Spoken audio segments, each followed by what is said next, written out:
Hello दोस्तों इस video में मैं आपके साथ एक बहुत ही बड़ी न्यूज़ शेयर कर रहा हूं जो कि एपटेक जेके एसएसबी और जो प्रोटेस्टिंग एस्पिरेंट्स हैं उनके केस से रिलेटेड है। जी हां दोस्तों, जैसा हमने आपको मॉर्निंग में ही बताया था कि सुब्रमण्यम स्वामी ने अपना इंटरेस्ट दिखाया है in favour of JK SSB aspirants जो कि प्रोटेस्ट कर रहे हैं।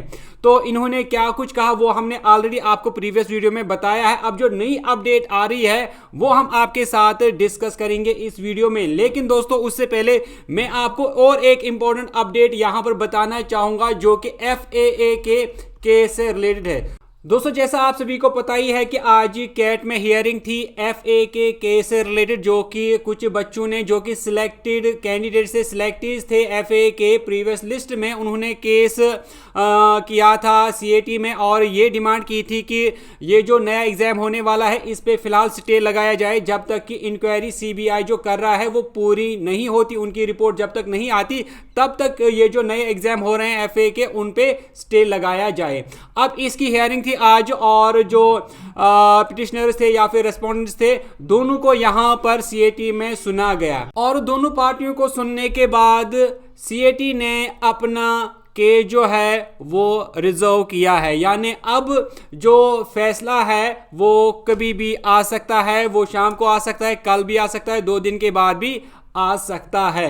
तो फिलहाल जो डिसीजन है उसको रिजर्व रखा गया है, ऑर्डर को रिजर्व रखा गया है, तो इससे रिलेटेड कभी भी फैसला आ सकता है। तो दोस्तों बात करेंगे अब हम एपटेक और जेके एसएसबी वर्सेस एस्पिरेंट्स के केस के बारे में। तो सुब्रमण्यम स्वामी पूरी तरह से अब तैयार हो गए हैं एस्पिरेंट्स का केस को सुप्रीम कोर्ट में फाइल करने के लिए, और जो लेटेस्ट अपडेट आ रही है उसके मुताबिक सुप्रीम कोर्ट ऑफ इंडिया में एसएलपी जो है वो दायर कर दी गई है और अब जो हियरिंग है सुप्रीम कोर्ट में इन बच्चों के केस से रिलेटेड जेके एसएसबी एपटेक से रिलेटेड वो 15 मार्च को रखी गई है। इससे रिलेटेड यहां पर ऑफ इंडिया के एक बहुत ही बड़े एजुकेटेड डॉक्टर गौरव गाग ने एक ट्वीट किया है। इसमें इन्होंने लिखा है supreme court fixes the date for 15th March for hearing the arguments against APTEC.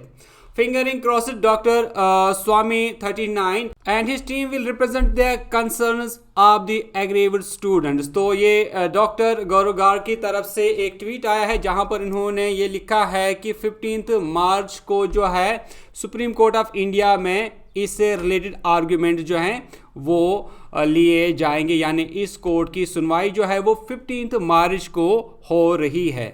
तो दोस्तों कुल मिला के अगर देखा जाए तो ये केस जो है अब तूल पकड़ता जा रहा है, अब और ज़्यादा कॉम्प्लिकेटेड हो रहा है ये केस। जहां पर पहले इसको सिंगल बेंच में सुना गया, सिंगल बेंच ने अपना फैसला एस्पिरेंट्स के हक में सुनाया, फिर इसको जेके एसएसबी ने डबल बेंच में इसको चैलेंज किया, वहाँ पर इसकी सुनवाई हुई और जो जजमेंट है वो ये आया कि इस केस को वापस रेफ़र किया जाए सिंगल बेंच को और सिंगल बेंच इसको फिर से सुने। और जब ये फिर से अब सिंगल बेंच में जा रहा है, इसकी सुनवाई जो है वो 5 अप्रैल को रखी गई है, वहाँ पर इसको फिर से सुना जाएगा और फिर से फैसला या तो जेके एसएसबी एपटेक के फेवर में आएगा या फिर बच्चों के फेवर में आएगा। और जो भी फैसला आएगा चाहे सिंगल बेंच ये बच्चों के हक में दे या फिर जेके एसएसबी एपटेक के हक में दे, तो उस फैसले को फिर से चैलेंज किया जा सकता है। डीबी में डबल बेंच में इसको फिर से चैलेंज किया जा सकता है। तो ये जो मसला है ये अभी लटका हुआ है, कभी इधर तो कभी उधर, और अब जो है ये सुप्रीम कोर्ट में भी सुना जा रहा है। तो दोस्तों आपको क्या कुछ लगता है, आप भी अपनी राय हमारे साथ ज़रूर शेयर करें। आखिरकार इस मसले का होगा तो होगा क्या। लेकिन दोस्तों मैं अपनी राय कहूँ, हमें अगर 1-2 महीने और वेट करना पड़े, लेकिन करप्शन अगर 1% हो तो 1% करप्शन होता है, किसी का हक मारा जाएगा, किसी मेहनती बच्चे की ज़िंदगी तबाह हो सकती है अगर करप्शन होती है। तो जम्मू एंड कश्मीर गवर्नमेंट को ये पूरी तरह से कोशिश करनी चाहिए कि जो भी एग्जामिनेशन कंडक्टिंग एजेंसी हो वो साफ़ सुथरा हो, जो फेयर एग्जामिनेशन कंडक्ट करे, ताकि जो मेहनती बच्चे हों, चाहे उन्होंने 1 साल पढ़ा हो, 2 साल पढ़ा हो या 3 साल पढ़ा हो, उनको उनकी मेहनत का फल मिले। ना कि कोई ऐसा बच्चा जो कि स्कैम करे, जो कि रिश्वत दे के, जो कि पैसे दे के वहां पर सिलेक्शन लिस्ट में अपना नाम करवाए। तो इस तरह की कंपनी को किसी भी हाल में हायर नहीं करना चाहिए जो कि इस तरह के कांड या इस तरह के स्कैम करती हो। तो पूरी तरह से उन बच्चों को हक मिलना चाहिए जो कि दिन रात पढ़ते हैं और मेहनत करते हैं। तो दोस्तों, ये थी एक बहुत ही बड़ी अपडेट जो कि मैंने आपके साथ शेयर की, जो कि सुप्रीम कोर्ट के केस से रिलेटेड थी। मिलते हैं आपसे एक नेक्स्ट वीडियो में एक नई अपडेट के साथ। तब तक के लिए टेक केयर।